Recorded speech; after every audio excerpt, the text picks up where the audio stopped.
Isang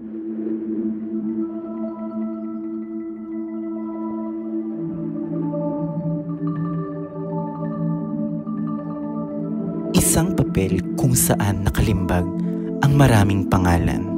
Pangalan ng mga taong kumakandidato at mga partidong may kani-kaniyang pangako para sa ating bayan. Ito ang balota. Pero sa likod nito, may mga kwentong hindi nababasa ng makina.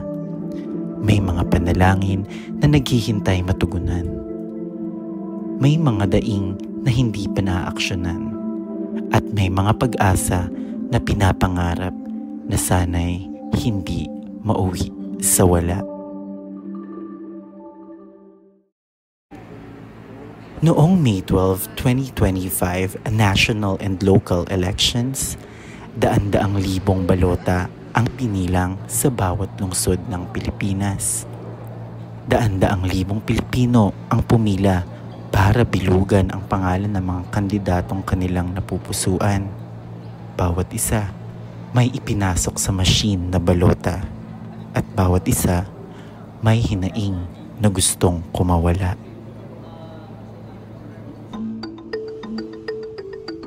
Sa lungsod ng Pasig, 463,885 ang rehistradong botante ayon sa Commission on Elections.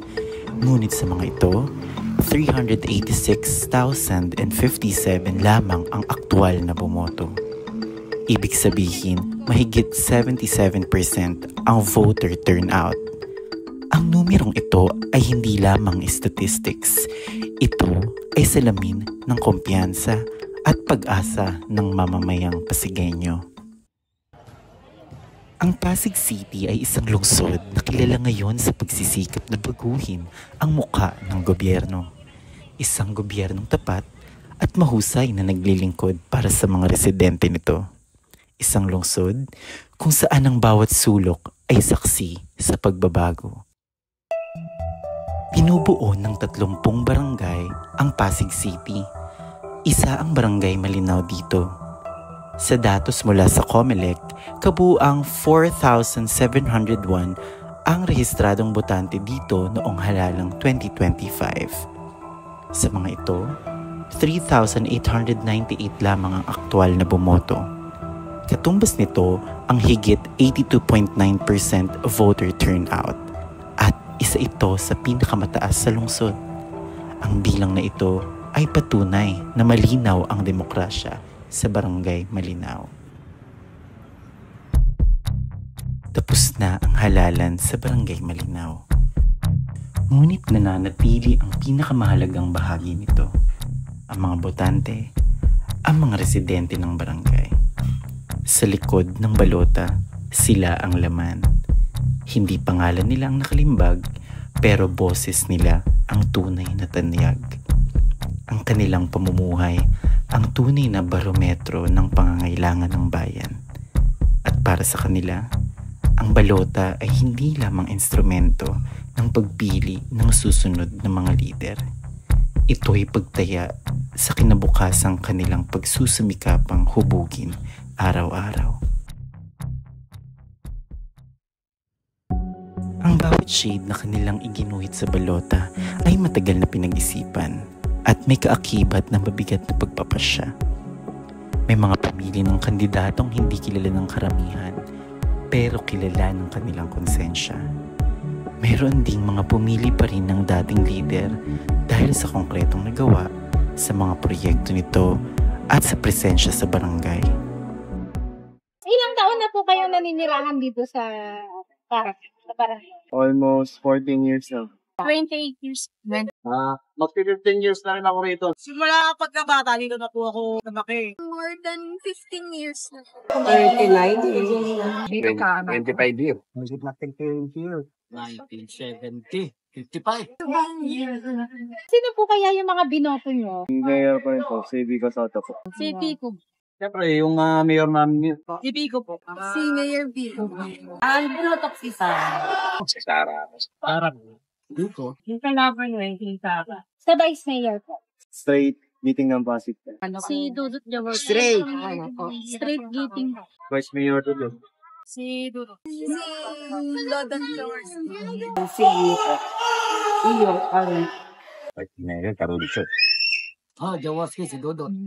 Si Iyo, Karen. Sa senators po kaya? Senator Bang, si Pico Pangilinan, si Atty. Luque Espiritu po, si Ma'am Heidi Mendoza po. Si Bong Revilla po, si Felix Salvador, si Bongo, si Erwin Tulfo. Mga senador, marami akong binoto pero puro bago. Bongo. Si Bato. Erwin Tulfo. Si Kiko po, si Lot Espiritu, si Heidi Mendoza ba yan? Senators po si Bang Aquino. Actually, parang di ko nga rin po. Pero binoto ko na lang din. Si Kiko Pangilinan. Tapos si Pina. Hindi talaga mawawala sa kasi Pina. Kaya kahit ano. Yung babae. Nakalimutan pa Heidi ba yun? Parang yun. Bam Aquino, Pangilinan, Cayetano, Jaime Marcos, De La Rosa, at saka si Bongo. Naisama ko si Bong Revilla. Soon po isa. Kasi meron na isa ron. Si Lacson, si Soto, Pangilinan, Revillan. Si Bongo, si Bato de la Rosa, Marcoleta. Marcoleta. Duterte. Soto, sila Abalos, sila Lacson. Kunang matanda yun. Sa party list po kaya? Akbayan. Kababaihan, PGIST. Sa party list yung akin ni Sol. So, party list po, Akbayan. Ako talo party. Party list, ACT-CIS. Duterte. Yun lang din. Hindi na ako nag-party. Yung binoto namin, hindi. Sa tingin niyo po, bakit niyo po sila binoto? Daw po sila binoto kasi meron po silang credentials po. Alam ko po na may magagawa po sila sa bansa po natin. Hindi lang po sa sariling lapangan po. First hand experience ko po is yung sa scholarship po dati. Yung scholarship po kasi namin dati is BCE po. Acronym po siya sa name ng mayor po namin dati. Sa BCE po na yun, parang kailangan po namin makakota ng events. Maka-renew po kami ng scholarship po namin. Simula po nung kay Vigo na po, tinanggal niya po yung yung mga events na yun na sobrang naka-help po. Hindi na po sa akin, sa lahat po ng scholars dito po sa BAS. Requirement na lang po namin is grades na lang po. Wala na lang po namin mag-ayos na. Mas maganda kasi yung mga programa nila lalo na kay Mayor Pico Soto. Unang-una sa mga programa nila sa kababaihan, sa mga sa mga estudyante. Tapos yung mga nagawa niya dito sa Pasig nang walang tinatatak na pangalan, makikita ng mga pasakot sa amin, okay naman lahat. Mas sa mga benepisyo, lahat pasok. Wala naman siyang pagkukulang talaga. Sa progreso, at nakikita naman namin yung pagtunlad ng aming syudad, especially sa BAS, nakikita namin na gumagawa talaga. So, wala nang doubt sa amin na para magbago pa at sumubok ng ibang politiko dyan. Especially sa aming mga empleyado. Dahil yung una, almost 7 years, casual ako. Pero nung pumasok si Mayor Vigo, talagon lang kami nagkaroon ng permanency dito sa City Hall. So, malaking bagay sa amin yun. Si Bongo po, maganda naman po yung pamamalakad niya. Lalo sa mga ospital, nakakatulong na po siya sa malalaking. Nakaka-address sila ng bayan tulad ng mga mahihirap. Good governance po. Ganun, may pagbabago sa ating bansa. Good governance kasi si Mayor eh. Hindi siya corrupt. More on kasi agricultural po sila, tsaka maganda po sa economy ng Philippines. Naniniwala naman ako na meron naman sila magagawa.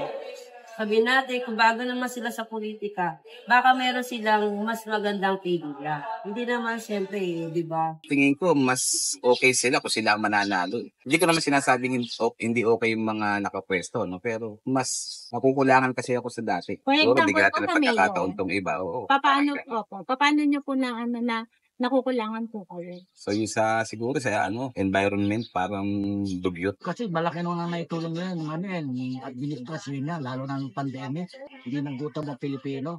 Yung tulungan kagaya ng Vico Soto, maaatakan niyo. Sa tingin ko, may silang nagagawa sa bayan. Kasi, kung naman, maganda naman ang nila sa amin. Ako, nakikitungo pag nag-house phone sila. Bakit niyo po binoto? Sabi kasi hindi naman namin kasi hindi naman nagtutunta dito.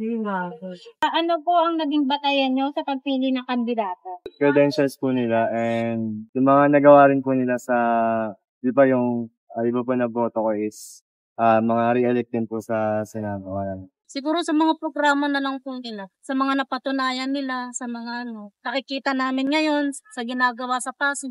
Siyempre yun, yung pagkilos, siyempre. Kung nakikita namin na hindi kumikilos ang isang politiko, at wala kaming napapala dun sa mga ginagawa nila, at nakikita naman namin na pera ng taong bayan napupunta lang sa kanilang bulsa, bakit pa namin sila iboboto? So yung magiging basihan mo lang dyan is kung ano yung nakikita mo at ano yung nararanasan nyo. Hindi ako mahilig sa mga social media o ano mga... Ako kasi, bumabase ako sa kung ano yung na-experience ko. Kasi hindi ako pwedeng maniwala agad sa nakikita lang ng camera. Kailangan ng panindigan ko kasi, kailangan makita ko, maramdaman ko, at dun lang ako maniniwala. Kung ano po yung yung good governance po. Ganun po. Good governance kasi si Mayor Hindi siya corrupt. Ang nakakabuti po talaga sa Pilipinas po natin at saka po, yung hindi po siya lulugo. May pagpapag sa government. TV ko siya sa pas. Maganda po kasi yung mga projects niya. Kanyari po yung sample po is yung sa parts po natin. Nakikita niyo naman po sa streets po. May register po sila, tsaka pwede po silang tumambay kahit po doon. Tsaka po yung mga pagpapaayos po ng kalsada. Tsaka po yung sa school po namin, may allowance po kami na binigay. Unang-una, yung sa akin yung education bank. Tapos pangalawa, yung mga tao nasa paligid. At may plataforma.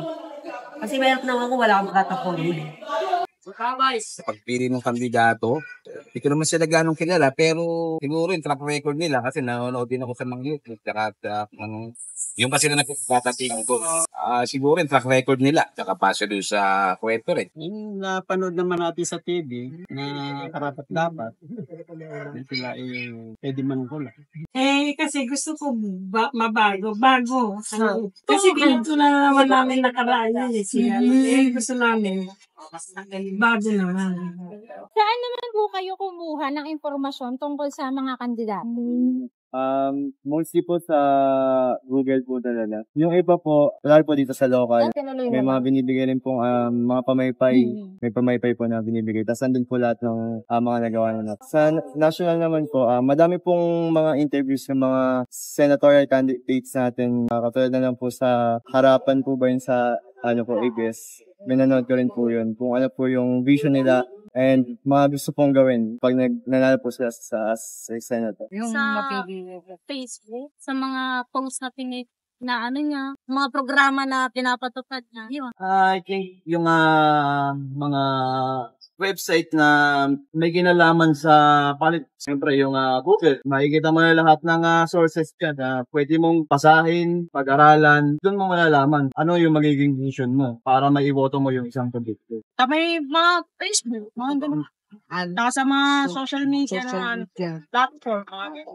More on kasi sa secured na websites at saka po yung sa Comelec po yung mga ganun pong bagay. Tsaka mismo pages po nila ng mga countries po kung ano po yung mga credentials po nila na pwede nyo po masasatisfy po sa po ng Pilipinas.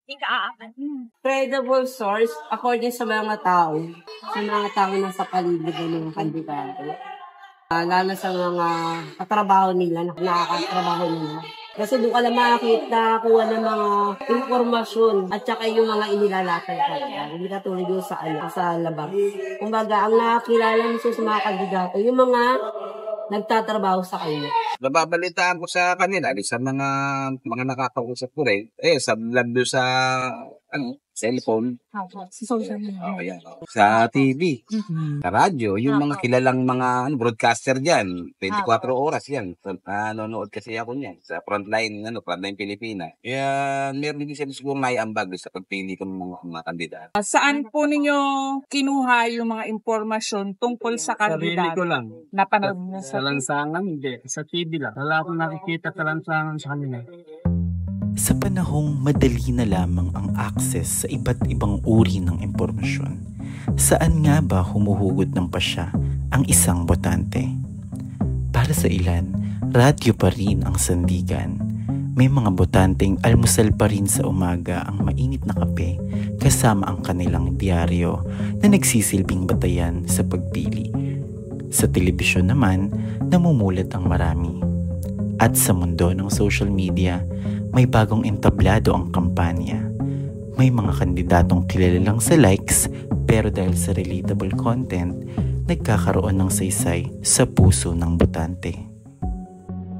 Ang mga traditional at digital na media tulad ng radyo, dyaryo, TV at social media, lahat may papel, lahat may impluwensya. Pero sa huli, ang pinakamakapangyarihang medium pa rin ay ang tunay na karanasan ng mga mamamayan.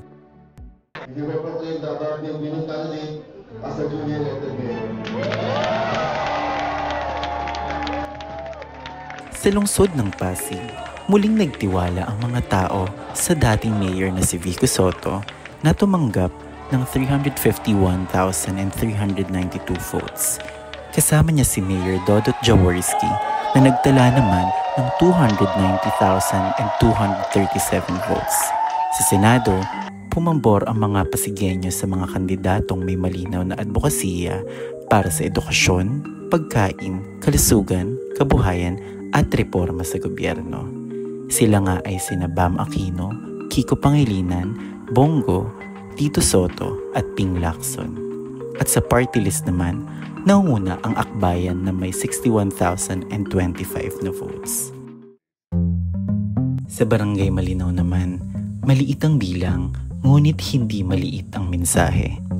Ang mayor at vice mayor na ibinoto ng buong Pasig, siya ring binoto ng Malinaw. Ang mga senador na nanguna sa lungsod, sila ring pinagkakatiwalaan dito. Ang party list na umangat sa lungsod, nakuha rin ang tiwala ng mga botante ng Malinaw. Ito ay simbolo na magkakaugnay ang pulso ng lungsod at ng maliit na barangay. Na ang mga hinaing ng Malinaw ay hindi nalalayo sa alingaw-ngaw ng sigaw sa buong Pasig.